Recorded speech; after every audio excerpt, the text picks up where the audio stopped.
ಚಾನಲ್ನ ಹೇಗೆ ಸಬ್ಸ್ಕ್ರೈಬ್ ಮಾಡೋದು ಅನ್ನೋದನ್ನು ಈ ವಿಡಿಯೋ ಮೂಲಕ ತಿಳಿಸ್ತೀನಿ. ಈಗ ಇದು ನನ್ನ ಚಾನಲ್ನಲ್ಲೇ ಬರ್ತಾಗಿರೋ ವಿಡಿಯೋ. ಇದು ನಮ್ಮ ಚಾನಲ್ ಸಂಪೂರ್ಣ ಗೃಹಿಣಿ ವ್ಲಾಗ್ಸ್ ಅಂತ. ಇದರಲ್ಲಿ ಪಕ್ಕದಲ್ಲಿ ಸಬ್ಸ್ಕ್ರೈಬ್ ಅನ್ನೋ ಬಟನ್ ಇದೆ ಅಲ್ವಾ, ಇದರ ಮೇಲೆ ಕ್ಲಿಕ್ ಮಾಡಬೇಕು. ಈಗ ನೀವು ನನ್ನ ಚಾನಲ್ಗೆ ಸಬ್ಸ್ಕ್ರೈಬ್ ಆದಂಗೆ. ಮತ್ತು ಇದು ಬೆಲ್ ಐಕಾನ್ ಕಾಣ್ತಾ ಇದೆಯಲ್ಲ, ಗಂಟೆ ಥರ, ಇದರ ಮೇಲೆ ಮತ್ತೊಂದು ಸಲ ಕ್ಲಿಕ್ ಮಾಡಿ ಇಲ್ಲಿ ಆಲ್ ಅಂತ ಕೊಡಬೇಕು. You will received all notification ಅಂತ ಬಂತಲ್ವ, ನಾನು ಯಾವುದೇ ವಿಡಿಯೋಗಳನ್ನ ಮಾಡಿದಾಗ ನಿಮ್ಮ ಮೊಬೈಲ್ಗೆ ನೋಟಿಫಿಕೇಷನ್ ಬರುತ್ತೆ.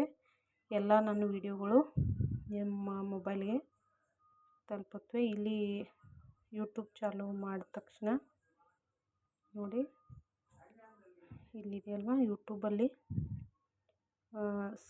ಇದು ಹೋಮ್ ಅಂತ ಇದೆ. ಆಮೇಲೆ ಇದು ಸಬ್ಸ್ಕ್ರಿಪ್ಷನ್ ಅಂತ ಇದೆಯಲ್ಲ, ಇದ್ರ ಮೇಲೆ ಕ್ಲಿಕ್ ಮಾಡಿದ್ರೆ ನಾವು ಯಾವ್ಯಾವ ಚಾನಲ್ಗೆ ಸಬ್ಸ್ಕ್ರೈಬ್ ಆಗಿದ್ದೀವಿ ಅನ್ನೋದು ಇಲ್ಲಿ ಬರುತ್ತೆ. ಇದು ನಮ್ಮ ಚಾನಲ್ಲು ನೋಡಿ. ಇದರ ಮೇಲೆ ಕ್ಲಿಕ್ ಮಾಡಿದ್ರೆ ನಮ್ಮ ಚಾನಲ್ನ ಎಲ್ಲ ವಿಡಿಯೋಗಳು ಇಲ್ಲಿ ಕೆಳಗಡೆ ಬರ್ತವೆ ನೋಡಿ.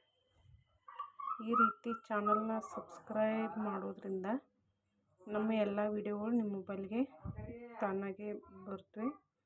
ಅವನ್ನೇನು ಸರ್ಚ್ ಮಾಡಬೇಕಾದ ಅವಶ್ಯಕತೆ ಇರೋದಿಲ್ಲ, ನೋಟಿಫಿಕೇಷನ್ ಬರುತ್ತೆ. ಹಾಗಾಗಿ ನಿಮಗೆ ಸುಲಭವಾಗಿ ವಿಡಿಯೋಗಳನ್ನ ನೋಡ್ಕೋಬಹುದು ಆರಾಮಾಗಿ. ಅದಕ್ಕೋಸ್ಕರ ಈ ಒಂದು ಸಣ್ಣ ವಿಡಿಯೋನ ಮಾಡಿದ್ದೀನಿ. ನೀವು ಸಬ್ಸ್ಕ್ರೈಬ್ ಮಾಡೋದ್ರಿಂದ ಯಾವುದೇ ನಿಮ್ಮ ಚಾರ್ಜ್ ಆಗೋದಿಲ್ಲ, ಅಥವಾ ನಿಮ್ಮ ಮೊಬೈಲಿಂದ ಏನು ದುಡ್ಡು ಕಟ್ಟಾಗೋದಿಲ್ಲ, ಅಥವಾ ನೆಟ್ಟು ಲಾಸ್ ಆಗೋದಿಲ್ಲ. ಏನೂ ಇದರಿಂದ ನಿಮ್ಗೆ ಲಾಸ್ ಇಲ್ಲ. ಹಾಗಾಗಿ ನಾನು ಸಬ್ಸ್ಕ್ರೈಬನ್ನು ಮಾಡ್ಕೊಳ್ಳಿ ಅಂತ ಈ ವಿಡಿಯೋ ಮೂಲಕ ಎಲ್ರಿಗೂ ತಿಳಿಸ್ತಾ ಇದ್ದೀನಿ. ಸಬ್ಸ್ಕ್ರೈಬ್ ಮಾಡೋದ್ರಿಂದ ನಮ್ಮ ಚಾನಲ್ಗೆ ಎಂಕರೇಜ್ಮೆಂಟ್ ಆಗುತ್ತೆ. ಹಾಗೆ ಮುಂದಿನ ಎಲ್ಲ ವಿಡಿಯೋಗಳು ನಿಮ್ಮ ಮೊಬೈಲ್ಗೆ ರೀಚ್ ಆಗುತ್ತೆ. ಅದಕ್ಕೋಸ್ಕರ ಹೇಳ್ತಾ ಇದ್ದೀನಿ, ಸಬ್ಸ್ಕ್ರೈಬ್ ಮಾಡ್ಕೊಳ್ಳಿ ಅಂತ. ಗೊತ್ತಿಲ್ಲದವ್ರಿಗೋಸ್ಕರ ಈ ವಿಡಿಯೋನ ಮಾಡಿದ್ದೀನಿ.